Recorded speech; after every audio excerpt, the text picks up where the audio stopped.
full effect. Good afternoon, everybody. My name is Chastity Buckley, and I'm the host of Midnight R&B Edition, homage Midnight Love BET. While I give out my flowers to all my R&B artists, singers, songwriters, and producer. And today, y'all know today is the day. Y'all know I've been gone for a long time. Now look at the chat. The chat didn't popped up. Look, Carl. See, you got these people going crazy. I can't do it. I can't do it. But I am truly honored to have this amazing legend, the Grammy-nominated producer, songwriter, film composer. I gotta add that in there, sir, because you know you did some commercials that I'm just learning about. But I'm so happy to have this legend on the platform. One, the only, Mr. Lowe. How are you today? Yay! Hello, how are you doing? And everybody's watching. It's an honor to be here. I really appreciate you having me. Oh, thank you so much. You know, guys, and today we are celebrating the 25th anniversary of, oh my God, TLC's third album, FANMAIL. How do you feel today? It's been 25 years. Oh my God. I'm like, where did the time go? Right. Where did the time go? But yeah, some great memories. I didn't have that much memories, but on that level, but it was the memories I do have was really great. Great. I got a couple stories for you too. So I'm excited. Look, I mean, we're going back to 1999. You know, it was the last year before people were kind of going crazy. They thought the millennium was about to get wild. So, you know, you were in that era, the last year of the 20th century. So I want to talk to you about not your legacy, but not even that, everything about TLC and what you have done. So I'm truly honored to have you on the platform. Thank you so much. Appreciate it. No problem. But before we do get started, before I ask you about how you've been doing, I got a game I gotta play with you. I haven't played a game in a long time, so this time I'm gonna play a game for the first year of 2024 of my guests coming in the chat today. Did you say game? Yes, I have a game. I'm horrible with games. I can't think fast. Well, this game gonna be easy. It's called This or That. And this or that game, I talk about your legacy, like people that you dealt with in your legacy, the things you've done, about what you like, but you got to pick one. You can't pick both, but you got to pick one. Okay. So are you ready? I think so. All right. So my first one is do you like Escape or the Braxtons? Escape or who? The Braxtons. I got to go with Escape. It's because it was your first placement. I got to go with Escape. I worked with the Braxtons on one song for a soundtrack, and it was cool. It was nice, but Escape, like I went in deep with them on Off the Hook album, so they, you know, we spent some time in them studios for real. So I got to go with them, and you know I'm a little biased. You know, I did way more songs and stuff like that, so I'm a little biased. I got to be honest. Okay, well, you know, like I said, next year's the 30th anniversary of that album, so I know you're excited for next year for that album to be 30 years. Look, you looking like wow. I'm like, you telling me some stuff. I'm like, wow, 30? What? Oh my God. 30 years. Off the Hook will be 30 years old. Are you excited? I mean, you had the first single. Like, how was it being with them at the time when you were working with them? It was cool. Long hours. We really worked really hard on the album and really was sometimes I got called in at like 7 in the morning and sometimes I didn't leave till like 10 at night. So we was you know looking for that formula, you know Jermaine is spearheading things and making sure that everything's tight. So yeah, and the girls was like they was so there was a lot to work with. You know, your females with different personalities. You know, but they all was cool. Like I loved them all. I loved them all when I was there. Yeah, and I mean, full circle moment. I mean, y'all all on the album together. So I mean, think about it. Yeah. Annie, I mean, and you, everything's full circle. So I'm proud of you, Carl. That you did. And I was real happy to get to be a part of the first single too. So. Exactly. Yeah. You had the first single, so you were first up, sir. Look. Yeah. Okay, what? Okay, hit them with a hit. Hit them with a hit. Exactly. Okay, so my next one is gonna be: do you like producing or composing? God, that's tough. That's real. I got to go with producing. I gotta go. It's my first love. Is what I said I was gonna do when I was 9 years old. So I said, I need to go at it like that.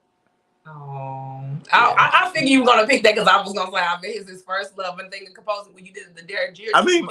My background. Okay, first of all, my background was gospel. You know, growing up in the church with two preachers, two loving parents, strict, but but we had great times, and we had some times where car might want to go left, and mom and daddy got to rein him back in a little bit. You know? Exactly. So that and funk and the things in funk and gospel is what really captivated me. And then my boy Ronnie Ricks, he was like my mentor. He took me in, and along with some others too, like Timothy Eden and a couple of other people, Timmy Green. You may not know these names, but they're really important to me, so I got to shout them out. So they really put me in the pocket of great music, and I got really captivated when I heard fusion jazz. People like Herbie Hancock, Jeff Lorber, Patrice Rushen, who was just amazing to me, and I had a little crush on her. Like, this girl's so talented, I'm crushing. Right.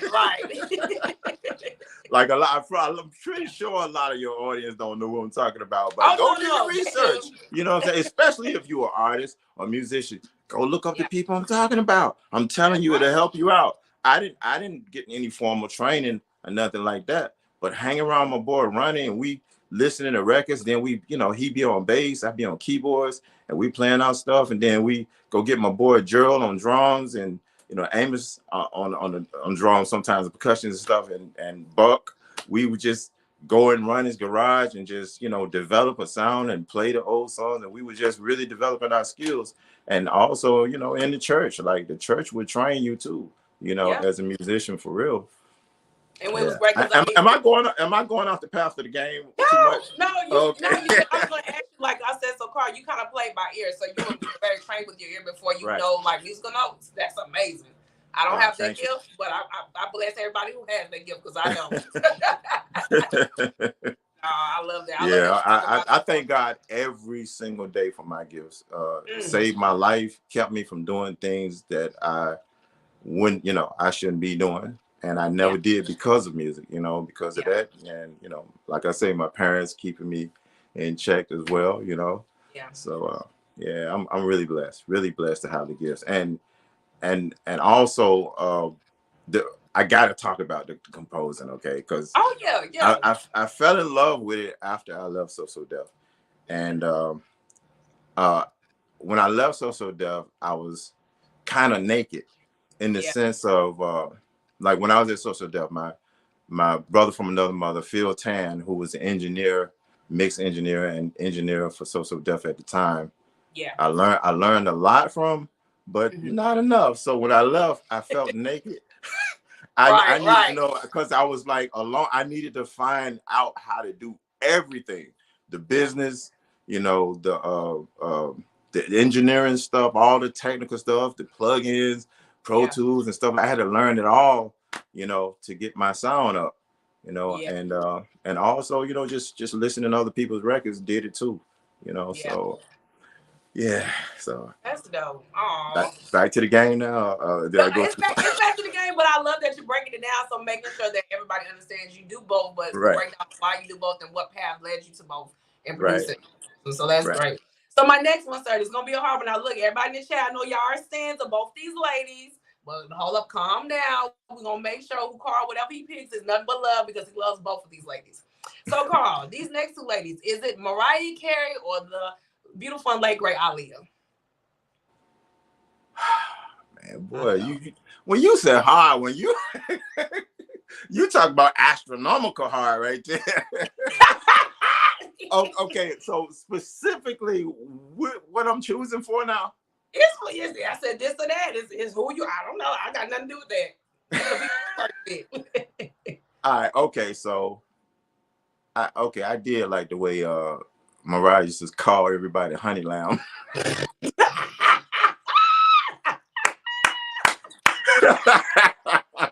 Honey Lamb. She said so sweet. she said so sweet, like you be in the studio with her, right?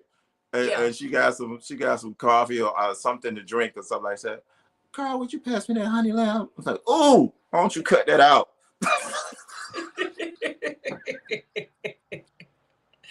Now she was just saying that because you know how Mariah is. She's like, I mean, the lambs. You know what she calls her fans, the lambs. I know, I know. You know we get it but, now. But it sounds so, you know. Yes. But I gotta go with Aaliyah. Aaliyah. What? I gotta go with Aaliyah. Aaliyah was so everything to me. Like she was that girl made you feel like you've been knowing her all your life, you know? Yeah. She was sweet. She was, you know, beautiful inside and out. Talented, focused, particular. That part I didn't care much for, but I'm glad she was. That's dope. I love that she's particular because you can't like let so many things influence you on your sound, and she was dead set on having a sound. She understood that, okay, Timbaland and Missy did these things. I need something different here, you know. And I love that about her. We actually went through like 3 tracks for her before she chose one. Oh, okay. Yeah. So she and then you know, when we weren't in the studio, we was having fun. Like Jermaine, he had video game arcades in the studio with a pool room next to the studio. We played pool, and you know, I like that she got a little toughness to it too. She's like, she's like, I'll beat your ass in Mortal Kombat. I'm like, me? Oh, okay. Let's take it over there. Let's take it over there. Man, she got her little dude. I can't even remember who she played, but I always play Sub-Zero. I got a video on my social media of me, you know, playing the bass. But before I'm playing the bass, I'm playing Mortal Kombat even to this day. And my boy Canute turned me on to Mortal Kombat, and I don't even play them. I got other games. I don't even play them. I just, first of all, I'm a martial arts person. I love fighting. I love, especially in video games, because I ain't gonna hurt nobody. You know, I learned martial arts, you know, really just to protect myself, and you know, not for sporting thing, but just to be able to handle myself really well. And so she had her little man. I think I might have beat her. She's stubborn. I might have beat her probably like 10 times. I believe it. She looked at me and she smiled. She said, "I hate you." That's dope. I love that. And Carl, I don't know if you know this, but you know, One in a Million just made the Rolling Stones 500 list this year. So 500 greatest albums of all time. Yeah. So congratulations on that. So I gotta send you that article, but yes, One in a Million again is one of 500 greatest albums of all time. I forgot what number it was ranked in, but she did make the list again. I mean, that album really changed the game. I mean, y'all took the 90s and just made something different. Yeah. I ain't gonna lie though. I'm gonna be honest. I don't care what nobody think. I was jealous of Timbaland and them songs. Them songs was bang. I'm like, what is this? But it fits. She was telling me about them, you know. And you know, we from the same place, and I had never heard of him. And then I did my research and found out that he'd been doing stuff for Jodeci. And you know, people don't like to talk about certain things, but I know the songs he did that he didn't quite get his due on. You know what I'm saying? Yeah. But Timbaland was bad, and Missy was another piece of work. You know what I'm saying? And you know, we are from Virginia. They from Portsmouth. I'm from a small town called Franklin, not too far from Portsmouth. Yeah, and it's amazing. I never met Missy. Never met. I met Timbaland. Yeah, I met Timbaland, but never met Missy. I can't believe it. You know, and I even worked with Nicole Ray once, who was under Missy. Yeah, it's crazy world, small world, but you can still miss people, you know. Yeah, but no matter what, I mean, you solidified it on both these ladies. And I wanted to tell you, Always Be My Baby, the remix. That one top tier. I want to tell you like the king of remixes, because I mean, sir, everything in my bed remix, like, come on. Like, we're not gonna sit up here and sleep on what you done. Like, you can take a classic, even though the song was hit, but I think with the remix at the time back in the 90s, they were just so huge, just like the regular song. hits, and I think Always Be My Baby, that one tugs the heart, and that's a fan favorite. Everybody loves that song. That's one of my favorite works, to be honest.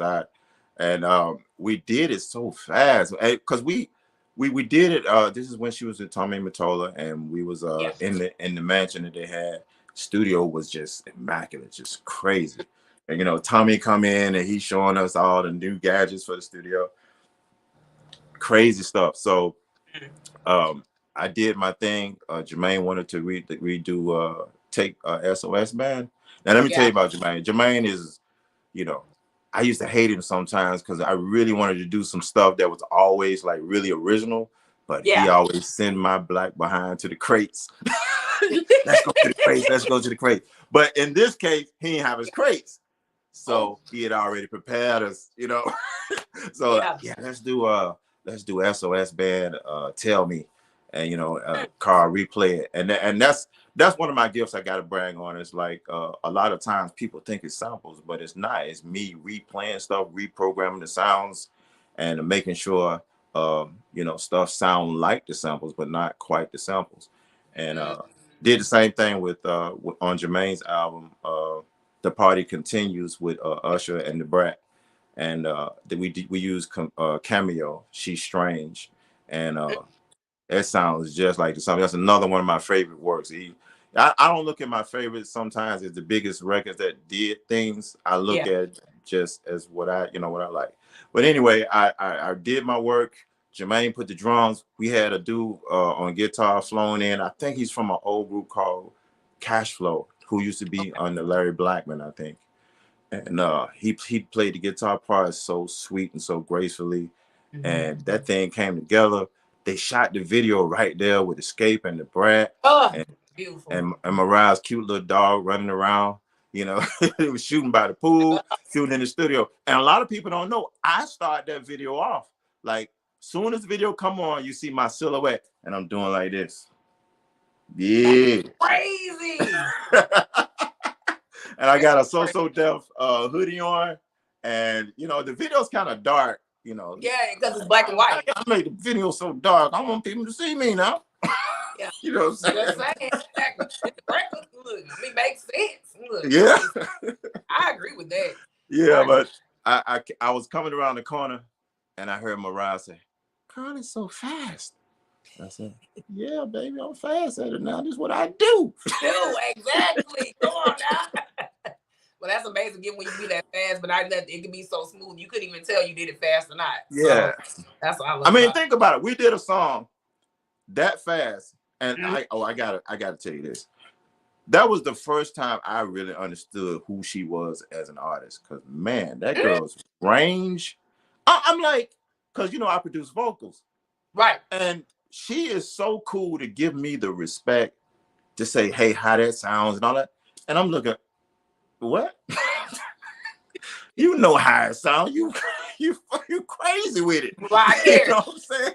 That girl's range, so comfortable, so sweet and easy, and just it's crazy. I mean, just like I found out who she was that day for real.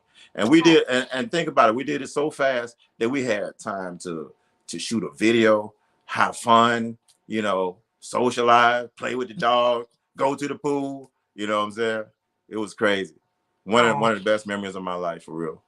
Oh, that's so sweet. I love that. I love that you honor both these ladies, and it's just amazing how you gave them just timeless hits, but not even that, they're still forever in our hearts for what you did for them. And R.I.P. to Aaliyah, because you know we love her and we just honor her all the time. But you know, for somebody to be on the One a Million album, I'm very honored to have you, because a lot of people, they talk about 1 million, but we want to always get the people behind the scenes who really helped them with that album. So thank you. I really appreciate that. All right, so my next one, sir. Oh, this is gonna be kind of hard. You keep saying that though.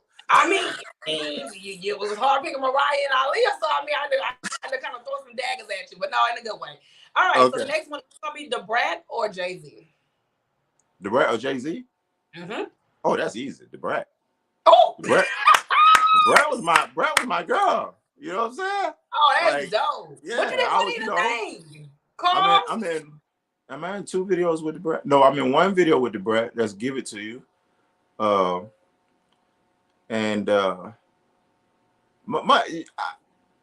Money and thing was cool, but again, I got to be biased because Brad was my girl. We had so much fun doing her stuff. From day one, Debrat was always sweet and respectful. Like the year before I started working with Jermaine, I went to see him about getting a job with him.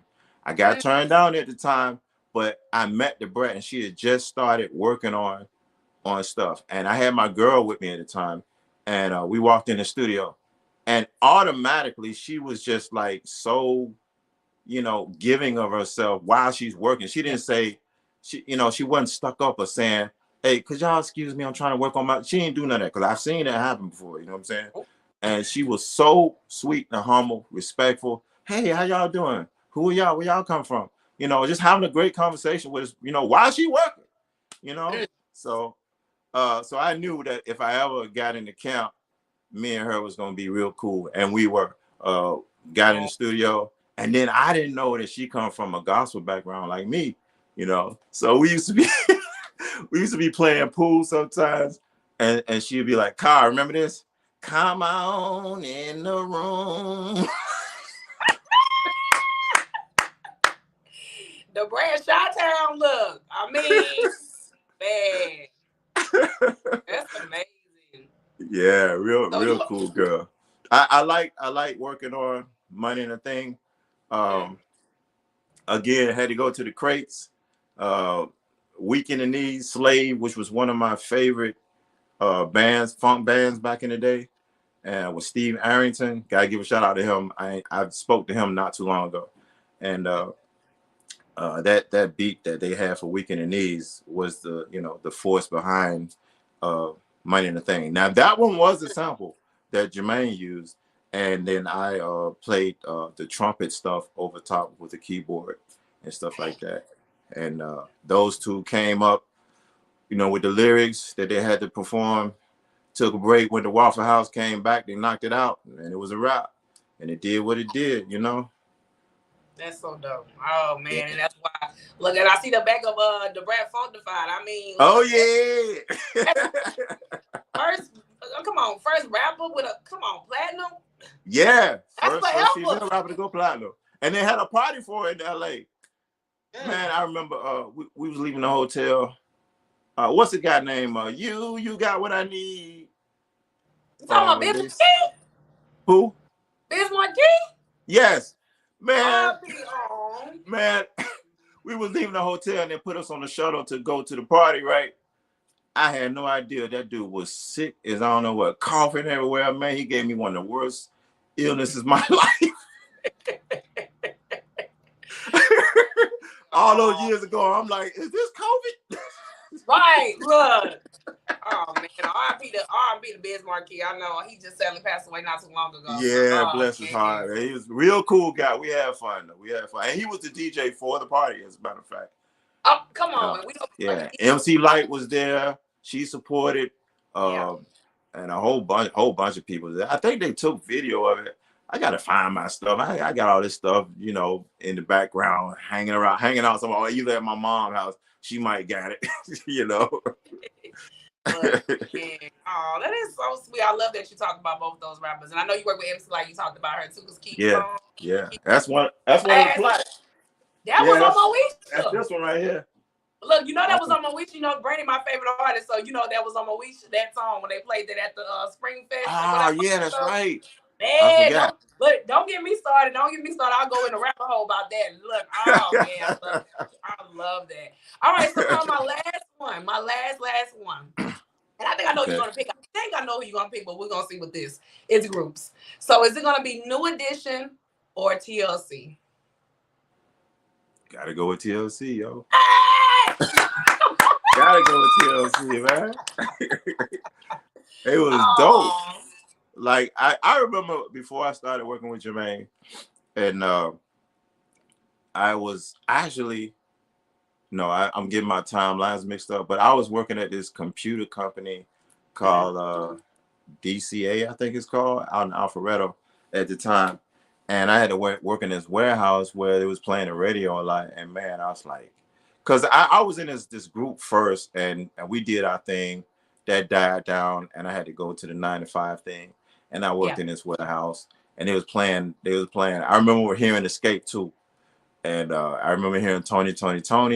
It was just a bunch of stuff that I was just really feeling and digging, wishing that I had did it. You know what I'm saying? So, man, I you got me reminiscing. I don't want to fight back no tears and like that. But let's just say I'm glad to be away from DCA and working in what I was supposed to be doing.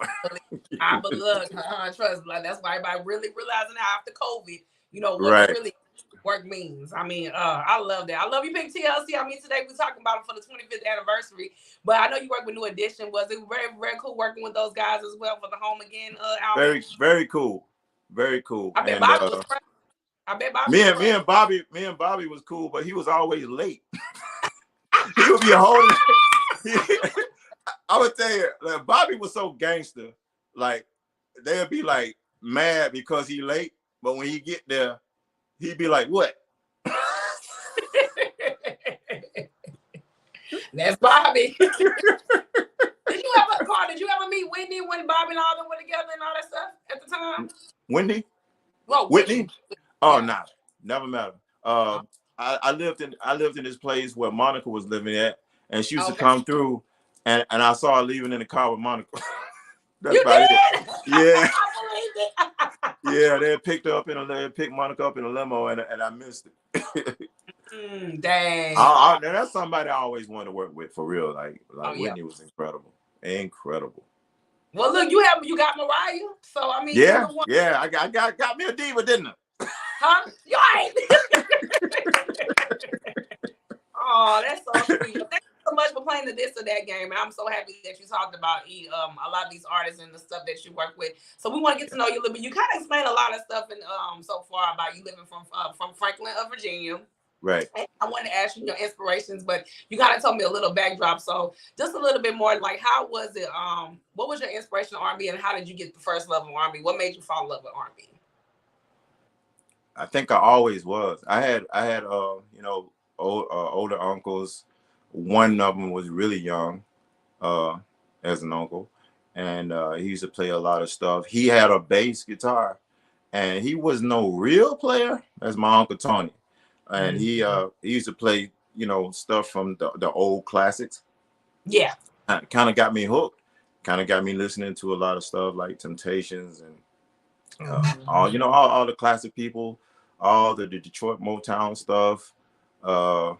And I just always loved it, but my musical developing ear hadn't attached stuff to it yet until really like the funk era of people like Good Times by Chic. That one blew me away.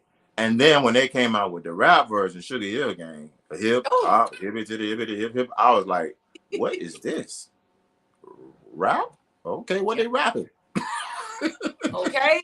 And like I said, I had strict parents, and so what I would do, I would wait for they to go to sleep, and I sneak on the organ. We had a house organ, and so I turned the radio on really low, and I listen to what's going on the radio. Then I go back to the organ, see if I can find it and play it and stuff like that. And so that really just kind of molded me into liking several different music genres at the same time. And R&B being one of them. I already loved gospel, R&B, rap, and my brother Isaac, he turned me on to the British pop culture that was kind of dominating U.S. radio. Duran Duran and all those groups like that, Devo and stuff like that. So he turned me on to all of that kind of stuff, and all that stuff just gel together. I was just a maniac, as a matter of fact. Me and my mother, we were just talking yesterday. My teacher tried to put me in special ed. What? Why? That's so crazy. I hear that from a lot of people. Monique said the same thing in the interview. First of all, some of them was racist. And the other point, to their credit, they would be teaching, and I could actually just see music, like my fingers playing piano chords and guitar strings and stuff like that. And I would take what they saying because I wasn't failing. I was getting good grades. So but they was kind of disturbed the fact that while they teaching, I'm doing like this. Yeah. Yeah. Okay. Yeah. Ah. Not a bad thing just that you were musically inclined. A lot of people don't understand that. So Right. A lot of people. But you know what? One of my white teachers, Miss Green, she stood up.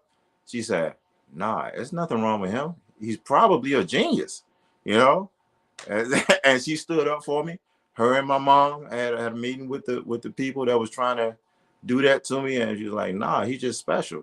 So then they put me in a special class for animation. So I guess they was trying to help me expand my creativity, my creative views and stuff like that. And I learned how to do stop motion animation with clay and stuff like that, and that was real fun. And it just really opened my mind up to a lot of things, and made me want to dive into things. But music was the one that took over. I was interested in weightlifting. I was interested in art. Like I'm also an artist. I can draw, paint, stuff like that. But I ain't done it in years because music just really was it for me. Yeah. Oh. That's really nice. Well, I love that. I love that you said that, you never let nothing that hinder you, because I feel that for a lot of people, like a lot of people don't understand it's a gift. Because like I said, I teach kids, so I'm gonna teach myself. Like I understand how it is. Certain kids are not like certain kids. Everybody has their own different style and way. And I think because now getting the love it is, especially back then, but now in this era, in this day and age, because we have social media, it's helping people to understand that kids have unique talent, but they learn from different entities on how the way they navigate. And so I think it's amazing for all that just because it wasn't you trying to be like, you're not zoning out of learning. The thing about it, you just learn something else in his art. And learn a different way as well. Yeah, it ain't nothing wrong with that. You ain't crazy. Look, no, we got crazy, but that's not crazy. No, that's not right. So much. So I want to ask you, so now since we're in the realm of who you are, you growing up learning about church and stuff like that, how did you get in the realm of now going into the music industry? But what made you want to navigate now that producer? Because I know you in a group called Musical Freedom, and I want to talk to you about that. But how did you kind of get in that zone of now, okay, I want this now to be something of a career? Again, watching, listening to those records, and then there was something I wish kids had today that was on TV, and that's Soul Train. Soul Train was blessing us with the best music, showing us who the artist was, and bringing everything. Because sometimes certain records get played in regions and not in other regions, but you might not know who these people are because you don't hear them on the radio, but then you watch TV and Don Cornelius got them on screen, and so I wish people had, or we all had, a show like that today. I agree. And if I'm missing one, y'all can let me know. You know what I'm saying? Because I am busy. But I miss those type of show, and it was so fun. Seeing the Soul Train line. All different races of people coming together, just having fun, dancing and partying, and then you got your performances. And I was so blessed when I was in that group that you're talking about, Musical Freedom, which became KCM, Kevin, Carl, and Mike. We replaced the lead singer at the time, and we got the Soul Train the last season that Don was on before he left. Yeah. Wow. I was so blessed because that gets me to my point of your question, is that I was watching Soul Train and I said, I'm gonna be on there one day. Aww. And I'm gonna get Grammy nominated too. I said that. Yeah. Yeah. And that dream came true. I spoke into existence, but not without hard work. You got to put in the work. That's right. And you claimed it, not even that. I love you talked about Soul Train. Well, I can say 106 and Park and all these black, what's the other one? The one with whatchamacallit, I can't think his name right now. Video Soul and all that stuff. I get what you're saying. Right. These are black, I think the black creators that made us love our black music. Not even that we had something to hold places to us to navigate. Yes. love of Black music. That's why I get so mad sometimes that, you know, we miss these shows because, like I said, I have my show Midnight R&B Edition. And I just kind of like just a little bit brought it back a little bit. But for me, I just love honoring our Black people and what we've done in music history. Because for this, along my head, this is the reason why I do what I do. I do it because I love it. I do it because I want to make sure that everybody's flowers are respected and they get the understanding of why you do what you do and what was the hard work and dedication and understanding of the love of the craft of R&B music, but not even that, music in general. Because I like you said, music has no genre, music has no labels, music has no color. Like music is just music because everybody gets touched by music. I always say music touches the soul. So music has a touch the soul and inspiring not only you but all of us as well. So I love it. I love that you said that. I love it. I gotta say this: it's the suits and the executives that put it into categories. Yeah, that part exactly, because it's the people. Right. I like what you said because that's the way I believe, and I agree. I'll let you know about something I'm working on later that kind of personifies that for me. But we'll get to it when you want to. Yeah. Okay, so like you said, so now you're in this realm and you and your group. So you got to be Teddy Riley, the great Teddy Riley, and then I know you got in that with them. So how did you get with me with him? And then I know you linked with Jermaine Dupri, but I know it was somebody named David that kind of helped you with that linkage as well. I wanted to talk to you about how you navigate through Teddy through Jermaine. I hope my man Billy Lennox is watching this because it's gonna trip him out. That's my boy. If he watching this, I'm about to trip him out because me and him, we went to the same school, the same Music Business Institute, Art Institute in Atlanta. We started at the same time, became friends, had a mutual respect for each other. He taught me some things, especially because I wasn't so much into, you know, drum machines and electronic stuff. I was just about my, you know, craft of playing, you know, as a musician, trying to, you know, tailor that into production. But he brought that, he was the first one to bring that whole drum machine element to me. And he had that 808 TR 808 drum machine. And so we started at the same time. And there was this other very, I want to say, I gotta be honest, he was weird as hell. You know, we all weird, you know what I'm saying? Because we nerds. Yeah, we are. Excuse me. We are musician nerds. You know what I'm saying? You gotta be a nerd to be so crazy about music and be so passionate. You gotta be somewhat of a nerd and some more weird. I'm telling you. I'm weird. I already know it. You know what I'm saying? So there was this guy by the name of as far as I knew, his name was Brian Eldridge. We called him Adonis. This dude used to wear a trench coat in the hot summertime, and he had a necklace with a triangle with an eye on it. And you know, he just used to kind of freak Black people out. You know what I'm saying? But he was cool. He was a little bit talented. He was a little bit talented. I ain't gonna say a little bit. He was very talented. He just had his strengths. I'll put it that way. He had his strengths, and I'm talking about at the time that we knew him. And so that whole era of being at the Music Business Institute was very fun, very educational, and sometimes down. You know, one of our classmates was in a tragic thing where he took his own life that just blew all of us away. He was a friend of both Billy Lennox and mine, and but more Billy than mine. So back to the story. This dude Adonis, we got to know him, and after the whole school thing was over, you know, we went our separate ways and stuff. I kind of lost touch with Billy at the time, and so I'm walking through the mall one day, and somebody said, "Carl, that's you?" And I turned around, and I said, "Oh snap, is that Teddy Riley?" And he got a little closer, and he looked totally different. It was Adonis, you know. And I said, "Adonis, that's you?" He said, "Yeah, man, I did a lot of changing. You know, he had his hair nice and no trench coat, no eye of newt on his on his necklace." He changed a lot. Lord have mercy. He changed a lot. He was more laid back a little bit than usual. Not because he was kind of rambunctious and kind of wild acting, but his attitude was cool. I said, "Dude, what happened to you?" he said, "Yo, man, I did a lot of changing, man. I met up with this guy named Orville Gilchrist, who's he used to be a part of GR production. In fact, it was supposed to be GR, Timmy Gatlin, and him." I said, "Oh yeah." He said, "Yeah," but he said different circumstances happened, and he went on his own and started looking for a group. And he found me, and so I'm in a group, and you ain't gonna believe this. I said, "What?" He said, "We about to be signed to Teddy Riley." I said, "Nigga, stop lying." Okay. He said, "Yeah, man." He said, "I'm about to get signed." He said, "Why don't you meet my manager and producer, Orville?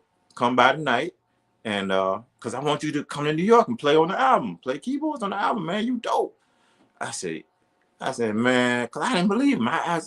You know, what was crazy is like I was listening to the album Guy, not too long before that, and I was like, I said, Teddy gets it.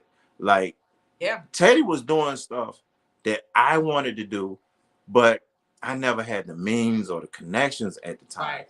You know what I'm saying? So I said, I'm gonna work with this cat one day. You know what I'm saying? That's what I said.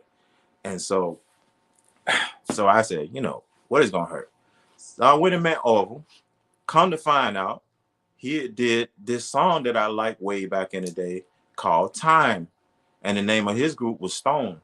And he was the I think it was a bass player, I think, and producer, co-producer maybe. I think him and a guy named Danielle co-produced the song. The song wasn't that popular, but it was a good dance funk song.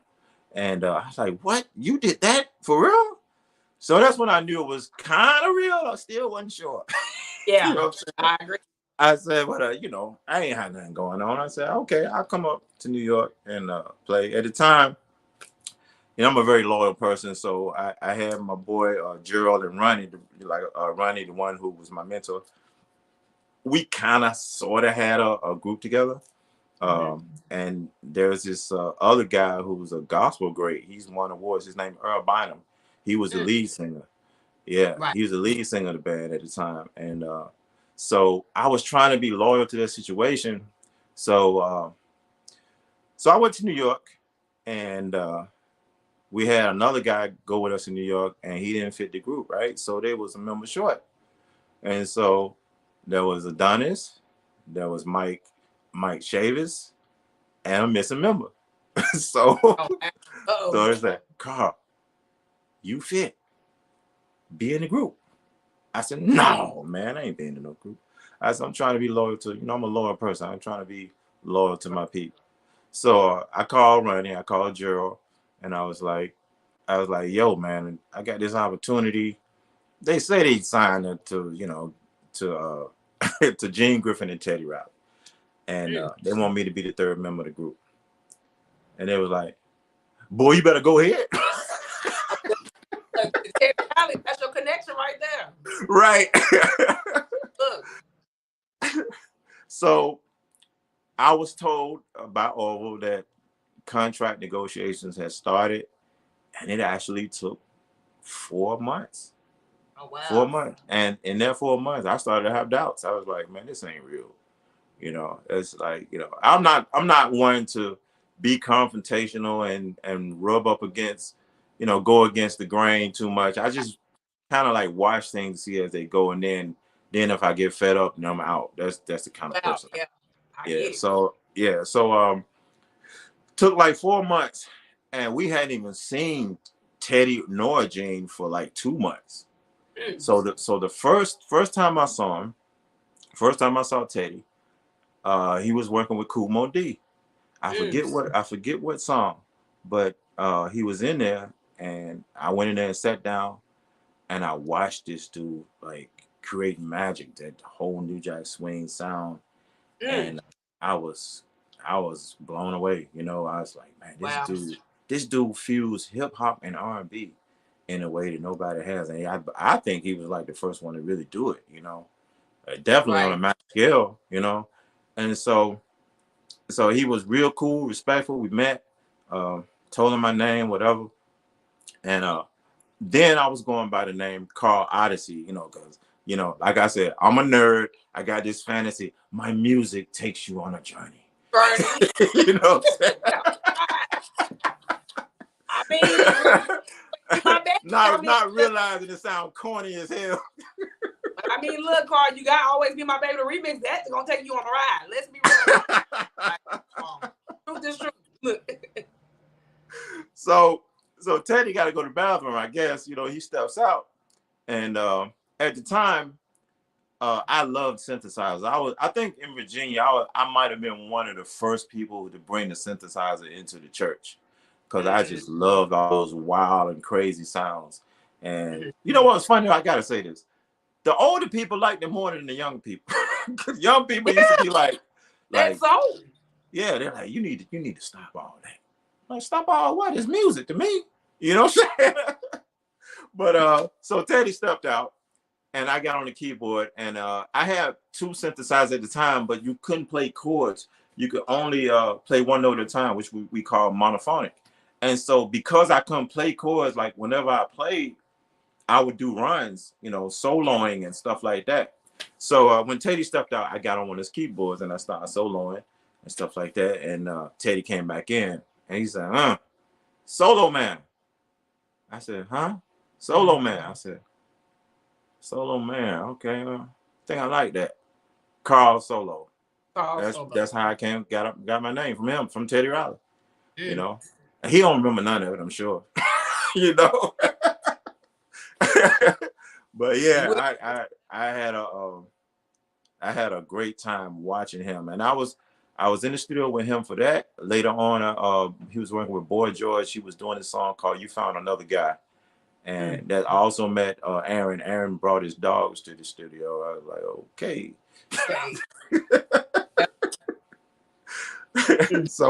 So that was like the start of me getting serious about what I was doing and breaking in.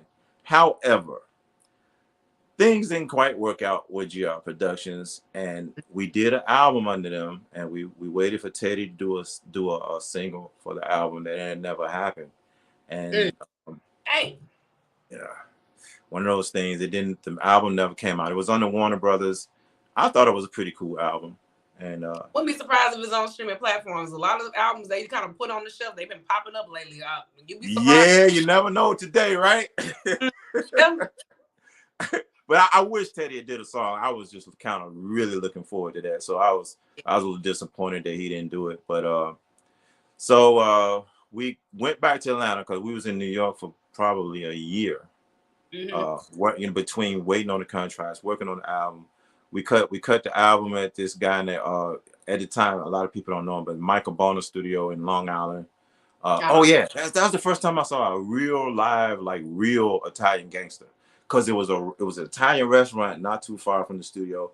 We used to go there, and I mean, man, it's just like The Sopranos. Like you see the old man in the wheelchair who's the boss, and you see this big Italian dudes. And you know, they always laugh at, you know. Be surprised.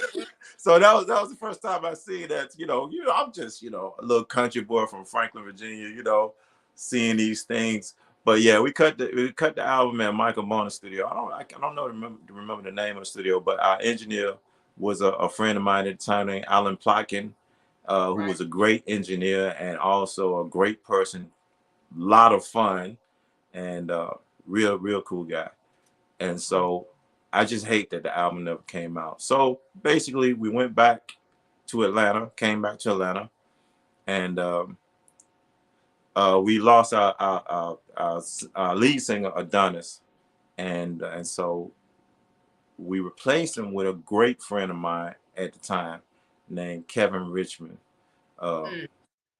He went by Kevin Terrell as an artist. And so we replaced him, did a new album, released it on Ichiban Records, and years later, not even years, I think it was a year later, Virgin heard the album through a guy named T.C. Tompkins, who used to work for GR Productions. Yeah, so I think he was the marketing guy, if I'm not mistaken, for GR. because we used to go to the office all the time. We used to see TC all the time, and Oval found him, and between Oval and him, they got us signed to Virgin Records through Sharon Haywood, who was the marketing at Virgin. And a lot of people know Gemma, who was from UK. She was an A&R person. She didn't want us over there. She didn't want us over. She didn't like us. Never understood why. But After Seven was there at the time. Paul Abdul was there at the time, and Janet came there later. But I know what era that is. Oh yes. Yeah, exactly. So Gemma didn't like us, but Sharon had so much signing power. She was so big in the business. She had signing power, and so she signed us. She thought we had something special, had something good, and we was there for a minute, and it ran its course. But my heart was always in production anyway. I wasn't that huge on being an artist, even though I enjoyed it very much because I really liked the stage, at the time. So that ran its course. We got the Soul Train, like I said, and after that, the record started to die down a bit, and then we got dropped, and so I had to go back to the 9 to 5 thing. And and let me just say for the audience, like, I don't care or mind about telling my shortcomings, because I want people to learn and understand how real this stuff is and how devastating certain things can be, and so I had to go back to the 9 to 5. That hurt like if you're a real passionate person about music, well, you got to take a 9 to 5 out, especially after being on TV and meeting Don Canese and being on big stages. Because one of our biggest shows, I gotta shout this guy out. One of the biggest shows I was at, Big Daddy Kane performed before us. And when he did his thing, he rocked the house. Like, he tore the stage up. He came back, and I was, I was like so excited just to even be in a room with him. And I was like, yo, can you rock the house? You know what he said to me? Now, see, this kind of stuff that I like to do. He did this to us. He said, yo, man, I was just warming them up for y'all. I was like, oh, shit, yeah. That was like, that warmed my heart and made me know that I'm in the right place in life at that time, Yeah. So that was huge to me. Mm-hmm. No, Car, I was saying that was artists. They had artists that really cared, and that's the thing. Yeah. They do that, some that don't. But you were lucky enough to find some that did care. Yeah, definitely. Yeah. Definitely. I love that. I truly love that. So I think, now you're getting in that realm. Now you link up with Jermaine Dupri. So you said this guy named David was the one who kind of linked you up with Jermaine Dupri. David Kidd. Yes. David Kidd. Yeah. He just passed away, I think a month ago. Yeah. I'm sorry. He was a real good friend. And what's crazy is, the way life works. When I first moved here to Atlanta, I met Dave. I can't remember how I met him, but I met him, and he introduced me to Jermaine. He brought Jermaine to my apartment. Like I said, me and Billy Lennox and Adonis, we was going to the. You can hear me okay? No. That's why I was like, wait a minute. He brought you. So he brought Jermaine to you. That's what I'm like. Yeah, he said, he was like, yo, you gotta see this guy. He was like, you gotta see this guy, and he was working with Silk Times Leather. I think he had just finished the album at the time. Working on that first album, and Jermaine was blown away about the way I can like solo on the keyboard and stuff like that. Because like I said, I couldn't play chords on my thing. So yeah, we had fun that day. He talked to Chad Elliott on the phone that day. Chad Elliott was an artist too, I think, but he became somebody big at, I want to say, Sony. I think, if I'm not mistaken, I forget. But he let me speak to Chad over the phone, and we had a good time. And then years later, I'm working with this guy. Like I said, I'm at the warehouse, DCA, and I'm listening to all these people on the radio. David Kidd calls me up, say, yo, what's going on? Because I hadn't spoke to him in a few years. And he was also partners with this guy named Ian Burke. They had Escape, they had TLC. And I know. I think they passed. They the one who passed TLC to Pebbles, I believe, if I'm not mistaken. Don't quote me on that. Yep, because I heard Yeah. Jermaine did Adam at some point, and then I don't know, some way somehow they got the Pebbles. I know exactly what you're talking about because I didn't know they TLC, and I'm like, huh? Yeah. So, David took me to Jermaine, and Jermaine was working with this phenomenal producer, writer, Manuel Seal. Oh yes. So because he was the first when Jermaine first started working with Mariah. That was the other brilliancy that was behind those records. That dude is incredible. And so when I went, I said, yo, I can't let my talent get wasted. Yo, give me a job, man. And Jermaine was like, yo, man, I can't do nothing for you right now. This is around, I think, Thanksgiving. And he said, I can't do nothing. I'm just trying to make sure the people who I got now are eating. You know what I'm saying? I understood that, respect. I said, okay, cool. I said, well, anything come up, let me know. And so I kicked rocks for a minute, went back to the DCA. And almost a year later, the same time, David Kidd called me and said, hey man, Jermaine needs help. Emmanuel left. I mean, not Emmanuel, but Manuel. Manuel left. Yeah. He said he left. He needed help. He about to start this Escape album. I said, word? So at this time, I'm not at DCA. I'm at a textile company called Crown Crafts, working a different 9 to 5. Now this job was cool. Like for any 9 to 5 job I ever had, that one was the coolest. And the people were great. The pay was cool. And I had a good time there, but I was like, y'all, I gotta leave. Like Jermaine said, he need me now. And it was like, what? You can't give us a 2-week notice? I said, I'm sorry to be unprofessional, but the way these things move, you gotta jump on them. When the opportunity presents itself. So I went to start working Jermaine, and that's how we started putting them long hours with Escape. You know what I'm saying? That Off the Hook album. Oh. So was that like your first placement? Was that song Feel So Good? Was that your first place, or was it with the Brad? Well, you mean Under Social Death? In general, your whole catalog in general. I believe it was. I think Feel So Good was the first. Oh.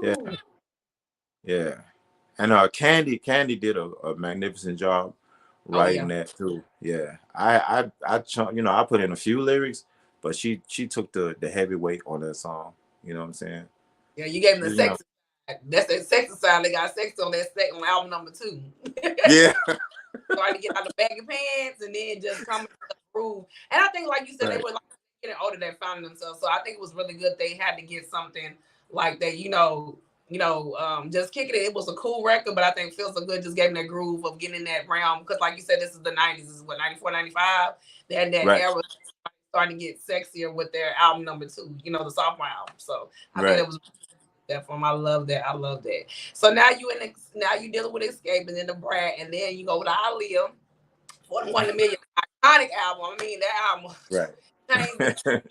And you know what I'm saying, Carl? So how in the realm, after you kind of started working your way up and now you're in the groove of things, how did you get on this fan mail album with TLC? Well, I should probably mention before that came about, I worked with them and Craig Mack on the remix. Oh yeah, you did. Yeah. God rest his soul too. Craig Mack was phenomenal. And that was Kick Your Game, I believe. The remix to Kick Your Game. And we had a lot of fun cutting that record. Didn't see the TLC, they kind of came on that particular record. They kind of showed up one by one. They didn't come together. So I got to meet them one by one and that on that song. And then but I gotta say this too, because I always give respect where respect is due. Right. And after we finished that record, the Brett was there, and Craig Mack, Jermaine, and the Brett.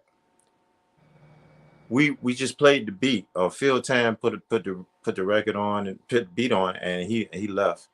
And I think it had to be for a whole 30 minutes. Jermaine, Craig, and the Brett was just having fun, freestyling, no mistakes, just killing it. I'm like, I was sitting up there like, I would never get no argument with you mugs. What you mean? They were just rapping? They were just rapping out just the rap, just freestyle, just having fun. Yes. Yeah, just and Craig Mack was phenomenal. I was really glad I got to work with him because Flavor in Your Ear was like one of my, especially the remix. I loved it. Yeah. You did the first night remix. The first night remix with Monica, and I forgot you did that. You definitely did In My Bed. Like all those, it was in the realm of like in this era, like you were in the remix zone. Like, do you feel like that we're missing remixes now? Do you feel like remixes got replaced? Right. What from your perspective, do you feel remixes got like? Do you think we're missing those? I think we are, and you know, so a lot of people don't know the purpose of the remix. Pretty much back then, I don't know what it is now, but back then it was just kind of to give the record more life. You know, like say if a record started like falling off the charts, you do a remix, you push it back up on the charts. Man, and that's what we did for Sleeping in My Bed remix. And to be honest, I like that one better than the original. Like, let's be real. Yeah. Yeah. You know, and I, you know, when I left So Def, I heard all these rumors. Carl didn't do it. Cisco did it. Jermaine did it. But I want to say it was really a collective effort on everybody's part because now I got to admit, Jermaine came up with the idea of doing a faster one, and he sent me. He's like I said, I used to dread this, but it's cool because I learned a lot. But he used to send me to the crates, and I came across this rap record that used a beat from another record that I can't recall what those records are right now, but do do do do do do do do do do do do do do. And them dudes, with me and Jermaine finished the music, and them dudes came in and with these old crazy harmonies, you know, like kind of like gospel sounding, like oh my God, boy, this is about to be big. You know what I'm saying? I was like, wow. And they were so impressive, and everybody coming up with these parts and stuff like that. And Cisco was he was hellified lead singer, you know. And those I gotta say, there was a group of young men that I really enjoyed being around too. They was really cool, especially Jazz and Woody. That me and Woody kind of kept in touch like later on. We stayed in touch for a little while, and he went gospel, I think. But yeah, real cool guys, real cool guys. But yeah, that was the purpose of the remix, is just give your song more life. I just kind of feel like today, the business is so saturated with artists that you don't even have time for that, you know. But I still wish they would make time, because I like hearing variations of stuff, you know what I'm saying, because music is just so broad and so non-specific to stuff sometimes. I think they trying to do the remix now is expanded edition, but I said I guess it ain't no remix yet. Like you said, it brings it life, it brings more life to the original, but now still you got not just one hit, but you got two hits, because the remix just makes them more and more great, and I love that. So now back to like we were saying about TLC. How did you get on the project with FANMAIL, album number 3 today, the 25th anniversary of FANMAIL? How did you get involved with them on this album? How did you get to do the album Come My Life? Shout out to my girl Tamara Savage, who Penn was on that. I have interviewed her on my platform before. I'm gonna talk about her too.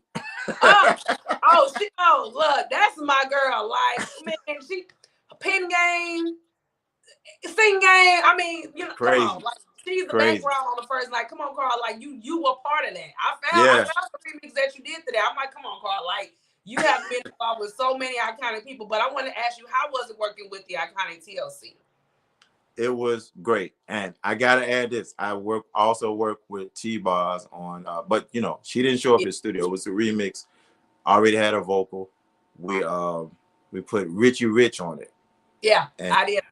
From Cali, and he, oh my God, that's a funny dude. First of all, you gotta love his voice. It's so rough and raspy, and I remember we went to Waffle House during the session of doing it because he had to, write his part and perform it. And we went to, Jermaine had this thing. We always go to Waffle House.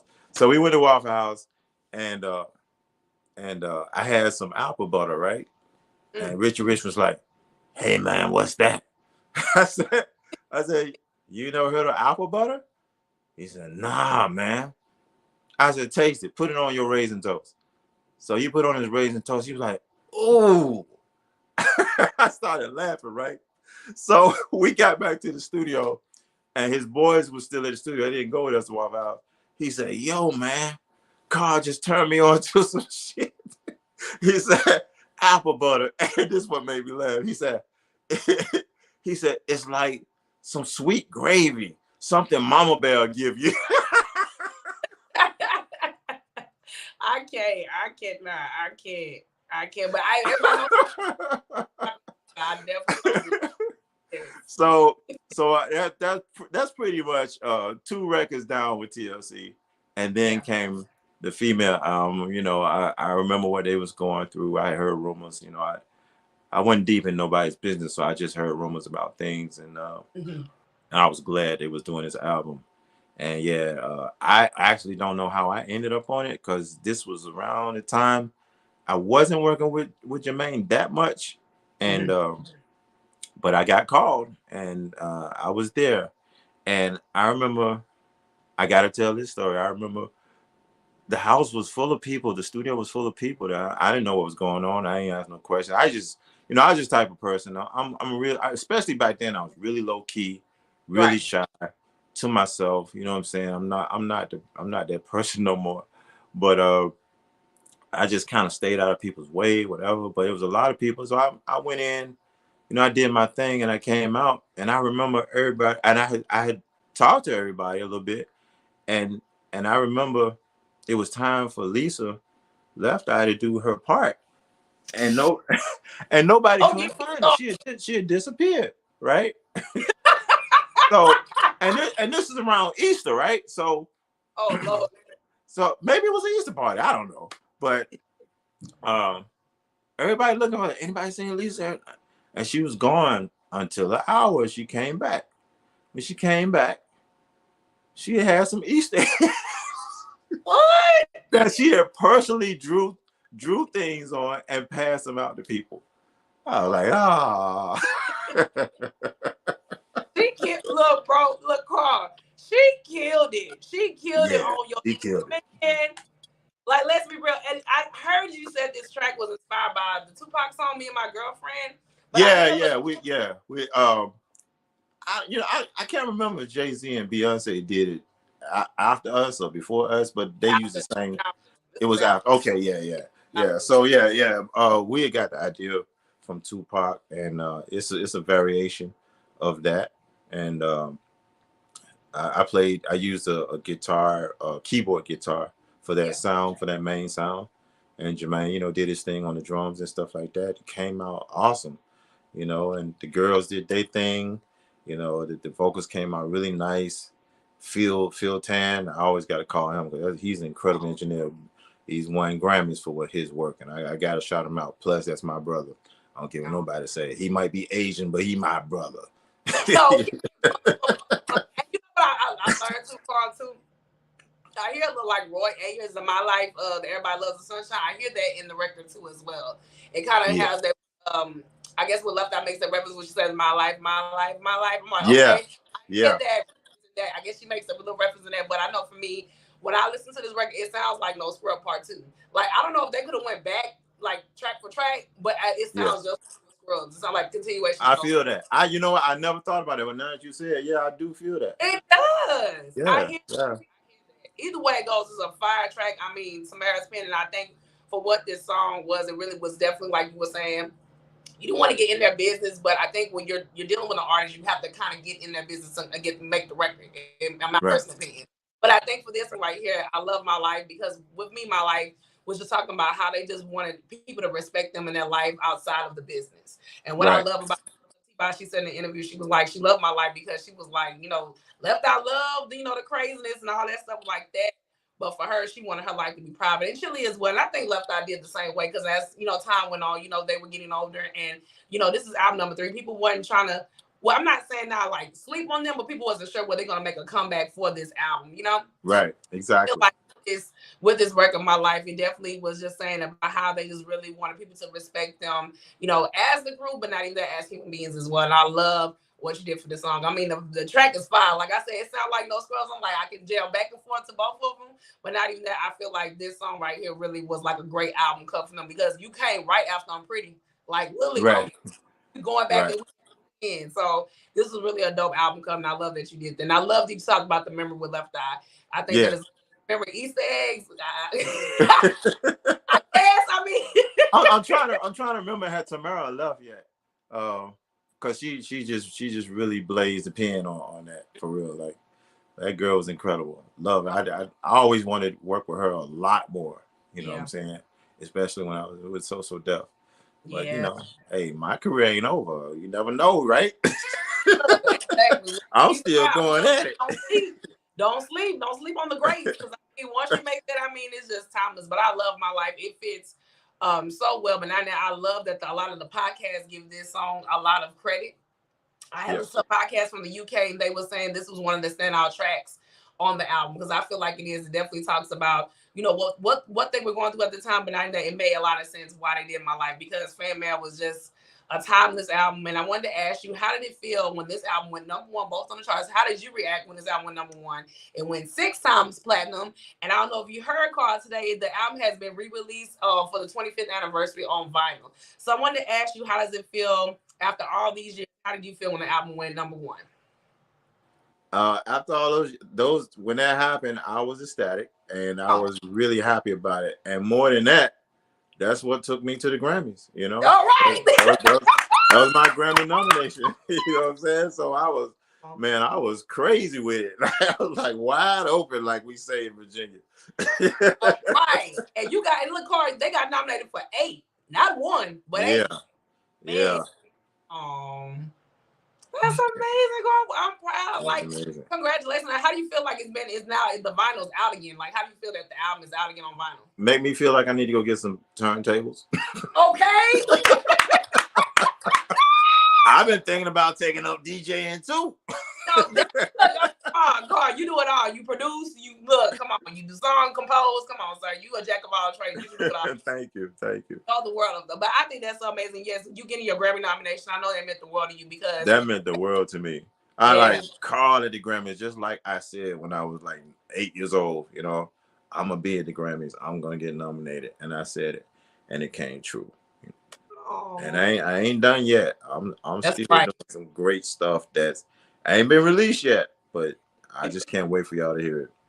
Oh, that is so sweet. I love that. My life. Okay. Now I'm gonna sing your song on I love that. So I wanted to ask you, since when we talked about so much of your timeless hits, you work with Brad, Craig Mack, Monica, Aaliyah, all these amazing icons. I wanted to ask you, what is the key of making a hit record? And if you know that, what is your favorite hit from your catalog? That's rough. My songs are my babies. You know what I'm saying? So that's really rough. And you think they're my babies now? You should have seen me before I went professional. Don't touch my record. I did this. That's right. There you go. Exactly.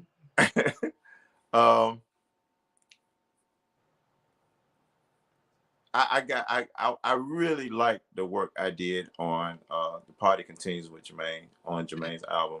Yeah. And Money in the Thing. Both songs on Jermaine's album. I just realized that, And that was my first time, because Usher used to come to the studio a lot, but I never got to work with him.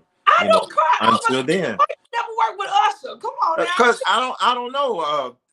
I guess he didn't like really come into play right then at in Jermaine's orbit like that when I was there, because I think right after I left So that's when his record came out. You Remind Me, I think it was. 2001. Yeah, and man, I wish, because I left after Bow Wow first album. Right, because you know that album made 25 years next year. You on Bow Wow album. You know that album is the truth. Yes. Wow. 25 years next. Now look, Bow Wow debut. Yeah, it was crazy, right? I know we're going out on tangent, but Bow Wow, man, that album is a classic. Yeah, definitely. I love that. I forgot you were definitely on that other album too, man. Yeah, and he was, man, when he was realer, he was so cool, so tough. And then Jermaine used to mess with they like Jermaine, he the kind of dude like a big brother to try to make you hard, right. So he be picking at him and stuff, and Bow Wow come back on him every time. It's like Bow Wow wasn't no joke. I had never seen a kid that tough before at the time, Yeah. But and then his rap skills as a kid was amazing. You know what I'm saying? The dude was talented, Wow.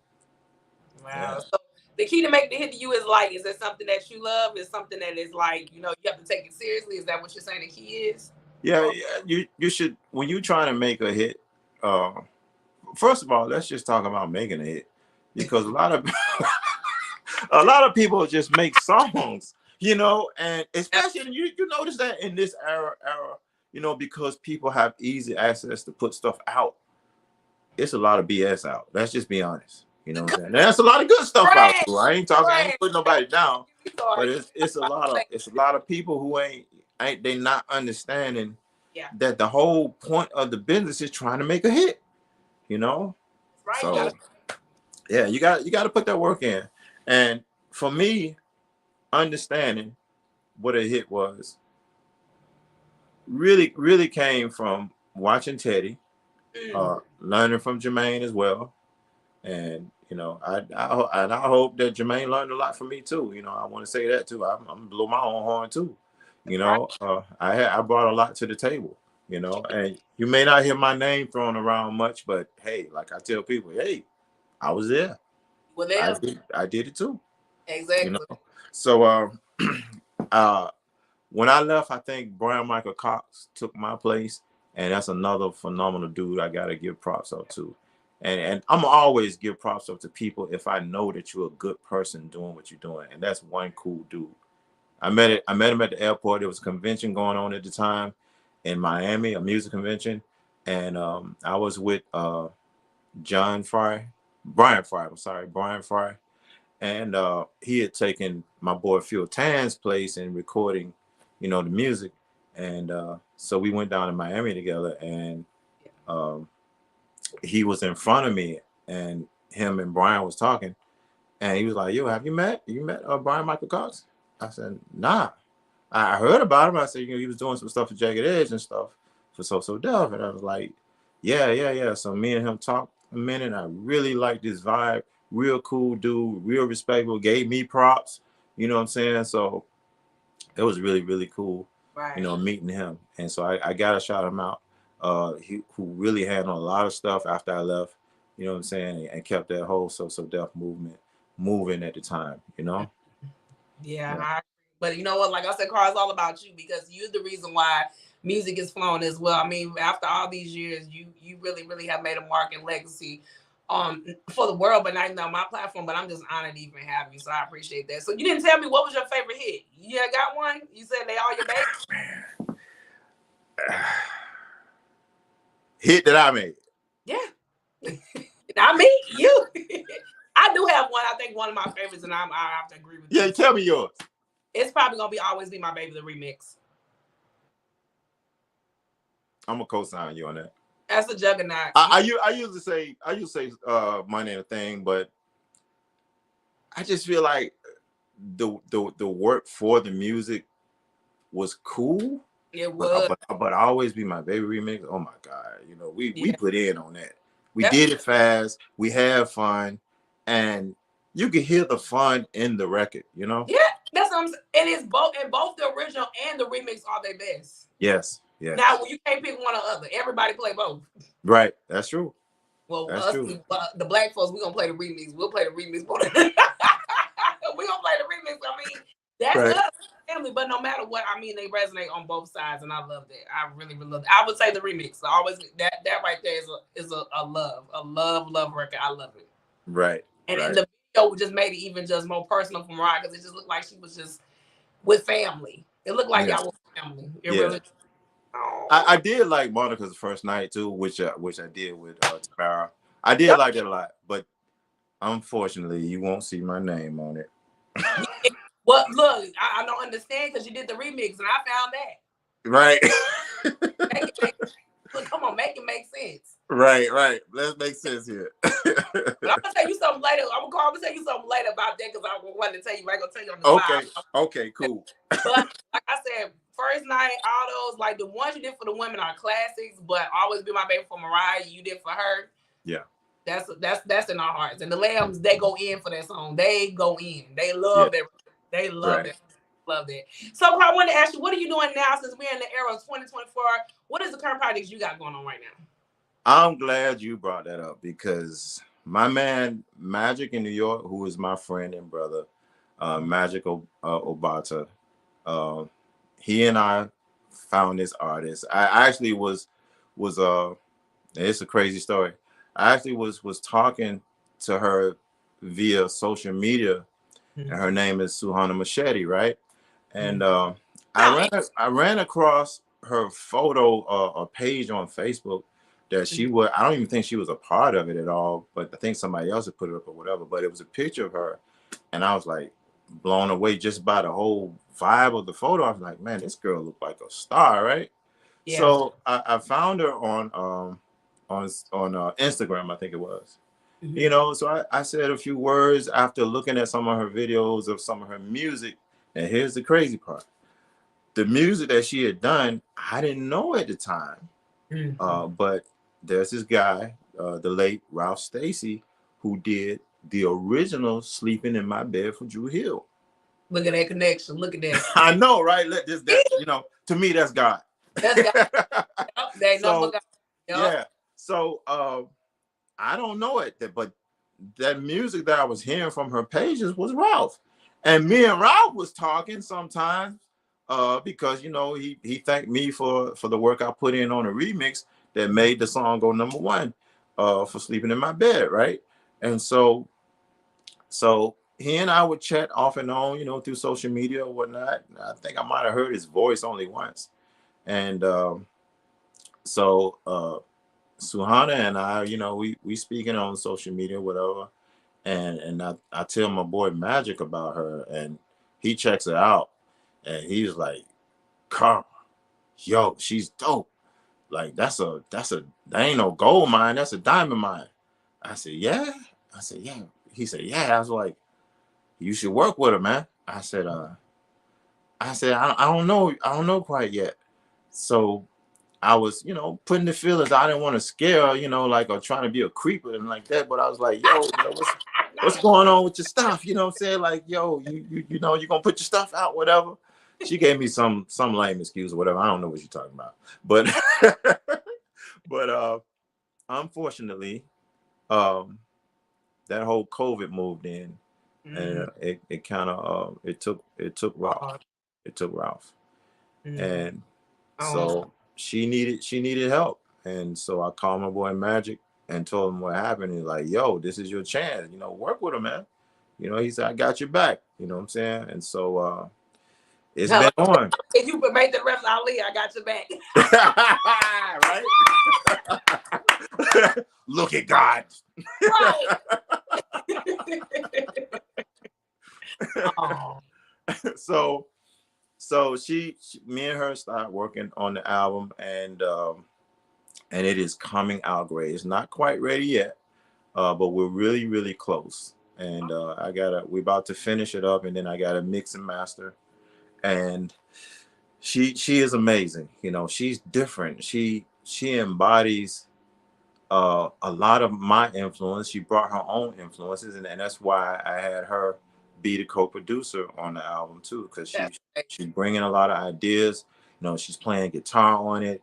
She's doing most of the vocals, most all of the vocals. You know, I might just get up there and, you know, do some you know, something like that. But she is a true driving force on her album, and that's why I had it, because I don't, you know, since Jermaine, I didn't want to work with nobody or collab with nobody. But the way our situation was set up, you know, we're both being paid to make it happen between the two of us, you know, and it is coming out so good. I feel so honored and blessed to work with her. Oh, yeah. I love that, and I love that you the business. You're just talking about the business, and I love the business is properly handled because you deserve everything you have, Mr. Carr, because you've done a lot for this industry. No matter what has happened, your flowers are always deserved. They're always deserved, and you deserve everything that you got, and I respect that so much. I so appreciate that. Now, on the composing side, okay, I'm really proud of this. You know, it's a lot of BS going on. I'm a real dude, so I'm gonna talk about what I need to talk about. You know what I'm saying? All this racism stuff and us sitting it out and not voting and not, you know, I don't care what y'all think. We need to vote. We need to get out and vote and keep this racism down. I don't know if we can get rid of it, but we can at least, you know, keep some of this stuff down. These people ain't playing. So you know what happened? The whole COVID thing and the George Floyd thing lit the world on fire. Like people, like with all that COVID, people dying of COVID and stuff like that. When George Floyd died, the way he died, the whole world got lit up and forgot about COVID.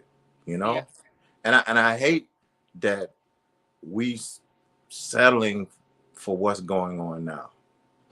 As a people, not even just black people. I'm talking about all people. You know, we're settling for that. But the black people who standing up with these races is really not cool. No. So I met the two gentlemen. I had did a film, a silent film where a lot of the music carried the film, and through Michelle, her name's Michelle, she introduced me to Roland and his partner. And Roland is the director. His last name escapes me right now, but they were doing a film called Voices of the Unheard, and I love it. They showed me the film. They wanted me to compose for it. They showed me the film, and I really loved and respected that how honest it was. Right. They took the views of the police, they took the views of Black Lives Matter, and they brought it together in one film, and they were fair about it. Yeah. You know? And so that film is almost finished, and I'm really proud of the work that I put in on it, and I'm very proud to be a part of it. And I really hope a lot of people see it. So I think it'll really, you know, open some people's eyes up to some things, even if, you know, even if, you know, I don't mean to call a lot of people racist. Some people are just misled. So, you know, some people want to believe in something, and these people, you know, grabbed their mind and just kind of, you know, took them somewhere that they didn't need to go. Yeah, I always say racism, you're not born with it, you're taught it. Exactly. Yeah. So I love the fact that this film really examines the policeman's point of view as well as the Black Lives Matter point of view. Oh, wow. So I'm really excited. I can't wait to you know, when it's released. It's called Voices of the Unheard. Yeah. I'm excited about that. We need that for election year because this year is the year of election. Oh my God, yeah, right. Yeah. Get this out. Yeah, definitely before November here. So I love that. Thank you, Carl, so much. And I'm so proud that you're still doing your composing, because I know that's definitely a part of you, and I'm happy that you're still doing that, because like I said, your legacy means something so much. All right, so now, sir, since today is the beautiful 25th anniversary of TLC Fan Mail, oh my God, Fan Mail, 25 years later, 1999. If you had to describe one word about this beautiful timeless album, what one word would it be?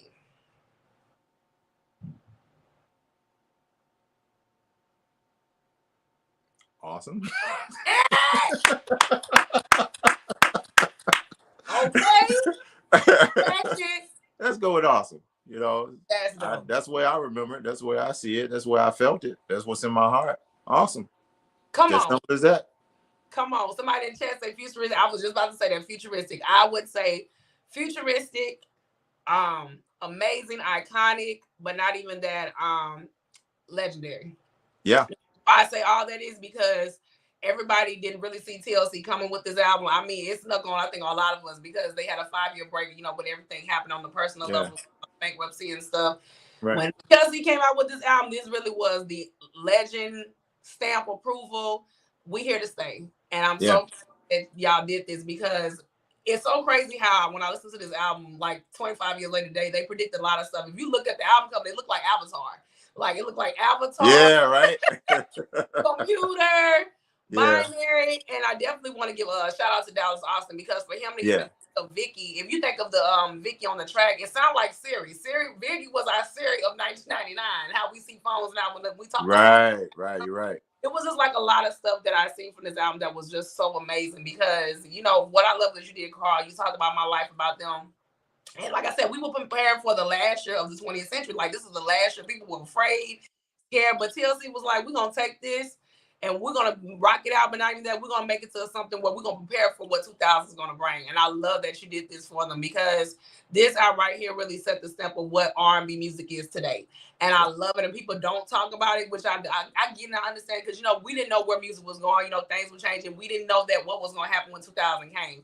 But I feel for what this album did was it really predicted about what we do with social media, phones, the way we talk, the way we interact with computers. It really set the blueprint of what music and what life was going to be. You know, my life. Yeah. I like the way you did that. There. Right. So with that being said, Carl, if you think about it, your song and what the life of what, I guess, human society or what society was going to be set the standard for what music is all about. And I love this album. And y'all did y'all thing. And that's why 6 times platinum. I wish this album would be diamond because we're waiting for the album to go diamond. It's almost there. Carl, I think it is diamond. I don't know. But, you know, for this album, we right here, FANMAIL. And I love what somebody, my friend Amari said, FANMAIL solidified TLC as one of the greatest groups of all time. And I agree 100%. Yeah, definitely. It did. Yeah. It did. I just can't believe it's 25 years old. Me either. Right, Carl. They still beautiful, though, aren't they? What? And you know what?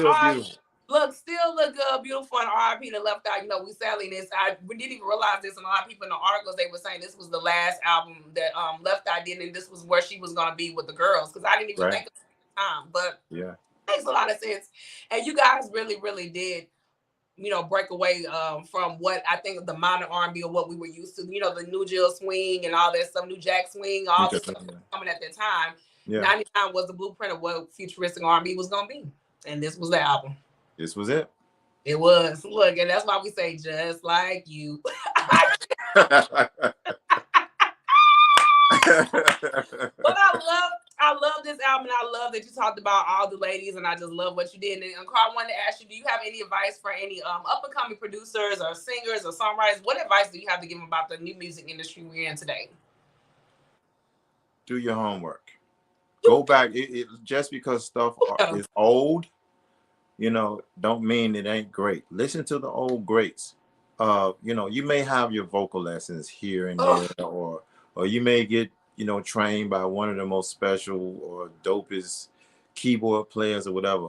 But please go back and listen to the old school music. And when I say old school, I mean way back. I mean, when I came up, I was listening to everything way before my time. Yeah. You know?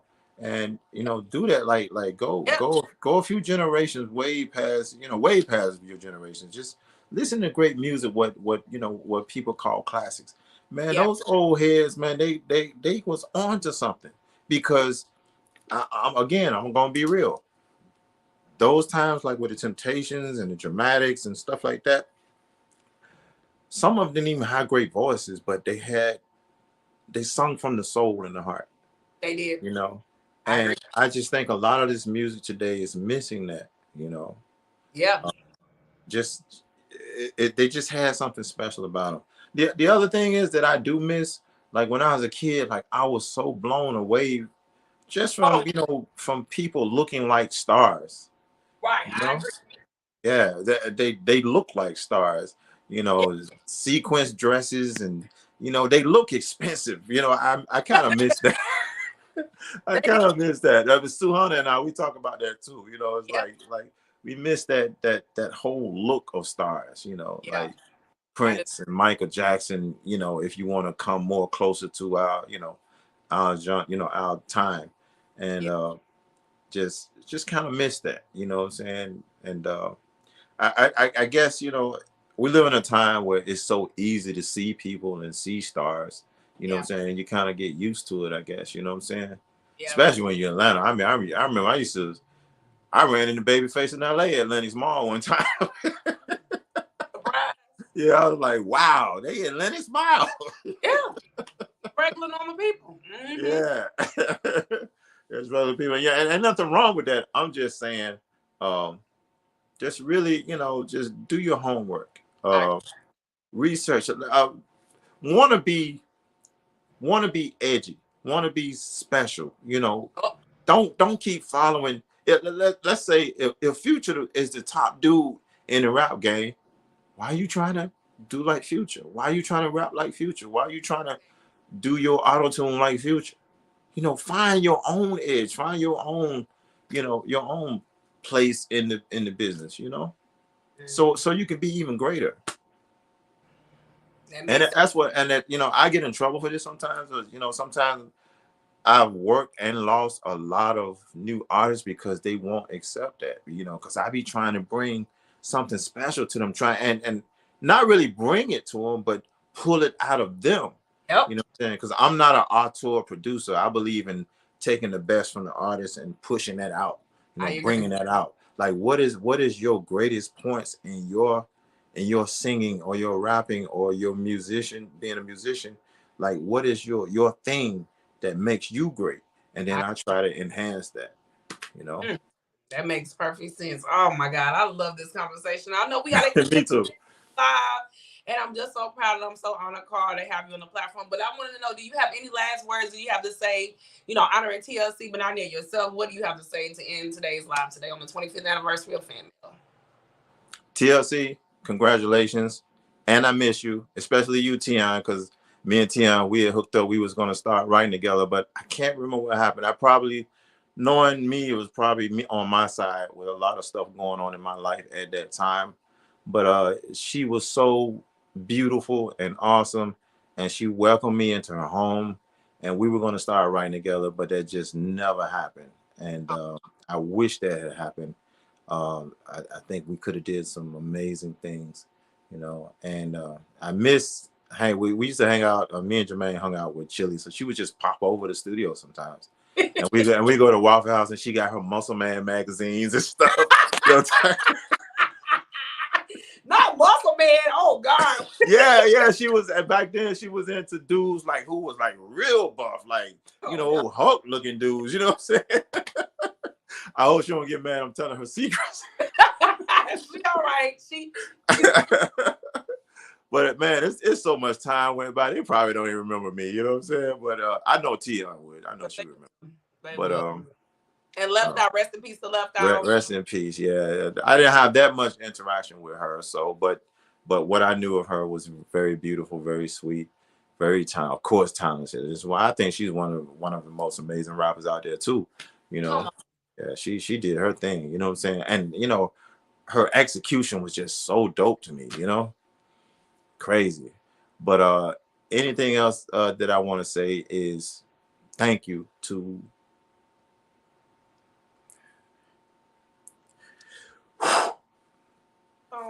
thank you to all that helped me get to those Grammys. All those dudes in my hometown, the church musicians that fed me, Ronnie, Tim, Donald Riddick, Timmy Green, all those cats, Jesse Austin, who we call Pete, Theodore Cross, who went professional himself, working with Gospel Keynotes was a group that he worked with and was a part of. And I wish I could name everybody, but I can't. But those people really fed me, and most of all, to the parents that birthed me, raised me. I gotta tell this story so my mama can laugh, because I know she's watching this. When she took me to church, she could see that I was a musician from my heart.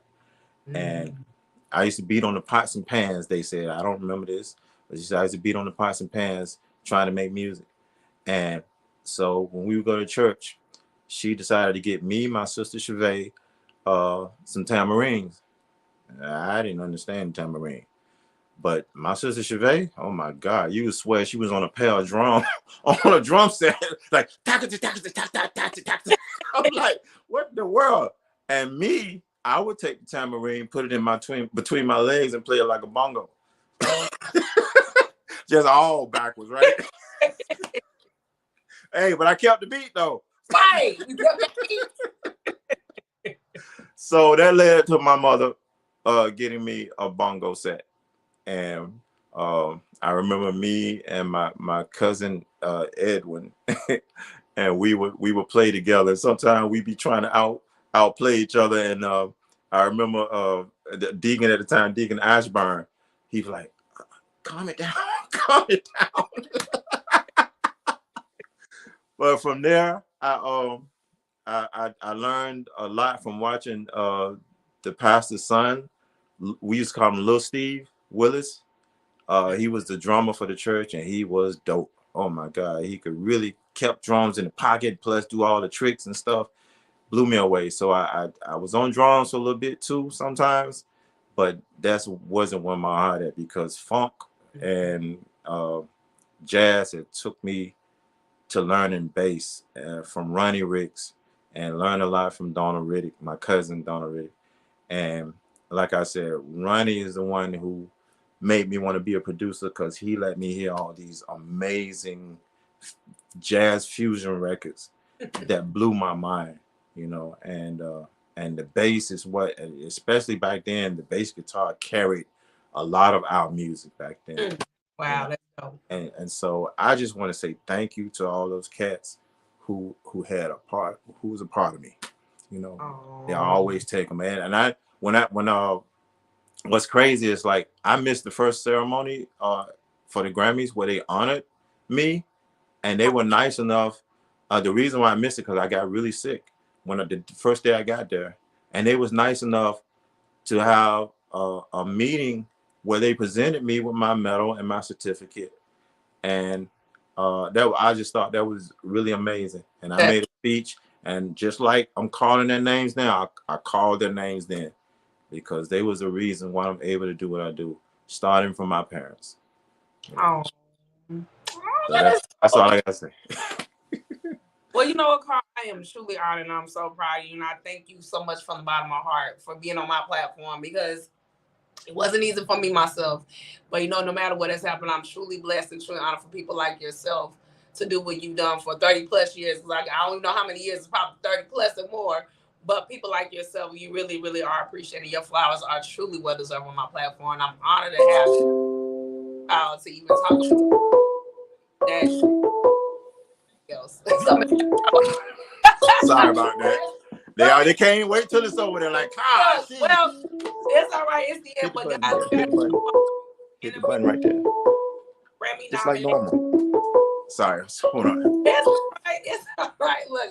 It always you know, on my platform, we always have the funny stuff. You know, child. You know, we keep it too real on my platform. You know what I mean? But I'm so happy. But thank you so much, Carl. And I'm honored to have you on the platform, guys. And we are done with our beautiful interview with the Grammy nominated, the legend himself, the one, the only, the producer, the songwriter, the composer, the king of all remixes, the one, the Carl So-Lowe. Thank you so much. Aww. Bye, guys. We're done with my interview for 2024. God bless. Bye-bye.